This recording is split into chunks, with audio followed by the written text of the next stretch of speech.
चल मैं आती हूँ, खाना बना के रखना। अरे फिर से कहाँ जा रही हो आप? पिछले 2 घंटे में 8 बार इधर उधर जा चुकी हो। अपने पाँव के टायर को ब्रेक लगाओ ना। अरे तू अपनी जुबान को ब्रेक लगा। तू कौन होती है मुझे रोकने वाली? अरे ज्वालामुखी जी, फटिए मत। मैं बस ये कह रही थी कि बिना बात के बाहर मत निकलो। लॉकडाउन खत्म हुआ है, कोरोना नहीं। बीमारी तो अब भी है ना। अरे मुझे कुछ नहीं होने वाला। मैं गांव में पली बड़ी हूं, बहुत शक्ति है मुझ में। हाँ, कोरोना की छोटे से वायरस के सामने बड़े बड़ों की नहीं चल रही। जो होगा देखा जाएगा। अगर हो गया ना तो देखा नहीं जाएगा आपसे। बहू, मेरी सास बनने की कोशिश मत कर।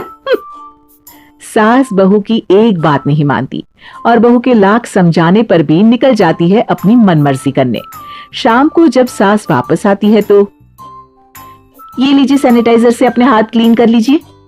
अरे इसमें से तो बदबू आती है। छी छी छी छी, मुझे नहीं करना ये इस्तेमाल। अरे तो साबुन से हाथ धो लीजिए।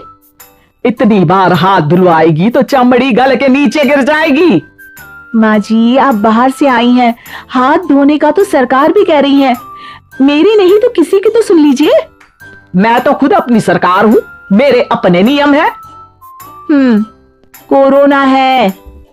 अरे तो इसमें तुझे क्यों रोना है? यार माँ जी, जरा सी बात है, इतना तो कर ही सकते हैं ना आप। नहीं नहीं नहीं, सुना नहीं? नहीं नहीं सुना। तो क्यों मुंह लग रही हो? कौन मुंह लगे आपके? आप तो मास्क भी नहीं लगाती। मास्क तो तुझे लगाना चाहिए ताकि बोलना कम हो तेरा। ज्यादा दिक्कत तब होती है जब बहू को भी सास के साथ कहीं बाहर जाना होता है। अरे मम्मी जी, मैं फोन से पैसे दे दूंगी, कैश क्यों दे रही हैं आप? तू ना ज्यादा मॉडर्न मत बन। अब नोट देने से भी कोरोना होगा क्या? हाँ, नोट पता नहीं कितने हाथों से गुजर के हमारे हाथ में आते हैं, और उनमें से कुछ गधे तो ऐसे होंगे जो हाथ पे नहीं धोते होंगे। हैं? ताना मार रही है क्या? नहीं तो। तू मुझे बेवकूफ समझती है क्या? मुझे नहीं पता कि गधा कौन है? माँ जी, मैंने आपको कुछ नहीं कहा। अरे कैश दे रहे हो या फिर फोन से दोगे? कुछ लेना ही नहीं है। अरे मेरा टाइम क्यों वेस्ट किया फिर? बहू, तुझे ना मैं बाद में देखूंगी। बाद में मतलब कितने बजे? बहू बड़ी मजाकिया है आपकी। और सास बहुत गुस्सेल है, एक फटका दूंगी ना। अरे सॉरी आंटी जी। बहू सास से परेशान होकर बाजार से अकेले घर आ जाती है और अपने पति से कहती है, सुनिए जी, मेरी एक शिकायत है आपकी मम्मी के बारे में। वाह, लोग बच्चे की शिकायत लेके मम्मी के पास जाते हैं, तुम मम्मी की शिकायत लेकर मेरे पास आई हो। तुम्हारी माँ है ना, बिना मास्क के बाहर जाती है, सैनिटाइज भी नहीं करती हाथ, और बिना काम के घूमती रहती है। अगर कोरोना हो गया ना तो दिक्कत हो जाएगी। अरे मैंने भी तो कहा ना उनसे 1-2 बार, पर मम्मी मानती ही नहीं किसी की बात। मुझे ही कुछ करना पड़ेगा। अच्छा, क्या कर लोगी तुम? क्या कहा? नहीं, मेरा मतलब तुम क्या करने वाली हो? तुम बस मेरा साथ दो। अगले दिन जब सास कहीं से घूम कर आती है, माँ, मेरे शरीर पर कुछ हो रहा है, देखना। अरे ये तो खाज है। अरे मतलब खुजली। हाँ, और ये ऐसी वैसी खुजली नहीं है, फैलने वाली खुजली है। परसों तक मुझे थी, आज आपको भी हो गई। ज्यादा पास आते हो ना मेरे पास। अरे माँ के सामने ऐसी बात कर रही हो? क्या कर रही है? अरे तो पास आए तभी तो खुजली हुई ना। अब आप मम्मी के पास खड़े हो तो उनको भी तो हो सकती है ना। अरे मोरी मैया, जो कहा कह रही है? सही कह रही हूँ माँ जी। अरे बेटा, दूर हटे ना, दूर हो जा हमसे। सोशल डिस्टेंसिंग कर लेना एकदम से। हाँ। अरे माँ जी, खुजली ही तो है।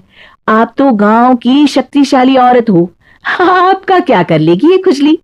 खुजला खुजला के चेहरा लाल हो जाएगा, इससे ज्यादा और क्या होगा?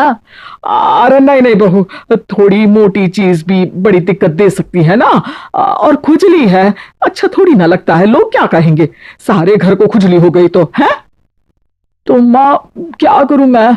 अब क्रीम लगा, नहा ले नीम के पानी से, घर से ना निकल वरना लोग खुजला के माय नेम इज खाज बोल के चढ़ाएंगे तुझे। और हमसे ना बेटा दूर रहा कर, कहीं हमको भी हो गई तो। माँ, ऐसे ही कोरोना भी तो हो सकता है। खुजली होने के बाद लोग क्या बोलेंगे, कम से कम वो सुन तो पाएंगे। अगर कोरोना हो गया तो बाबा समझ गई। अब तू अपनी खुजली का ध्यान रख, मैं तुम्हारे कोरोना का ध्यान रखूंगी, ठीक है? माँ जी, आप तो बिना बोले ही बस इशारों में ही समझ गई। वैसे ये आइडिया था किसका? आपकी बेटी का। अच्छा अच्छा, सोशल डिस्टेंसिंग की वजह से छू नहीं रही हूं तुझे, वरना दे दनादन हो जाता है ना मां। अरे हंस क्या रहा है, मेरे लिए नया मास्क लेकर आ। उस दिन के बाद सास ने गांठ बांध ली, 2 गज दूरी, मास्क जरूरी और घर में ही बैठ के खाओ आलू पूरी।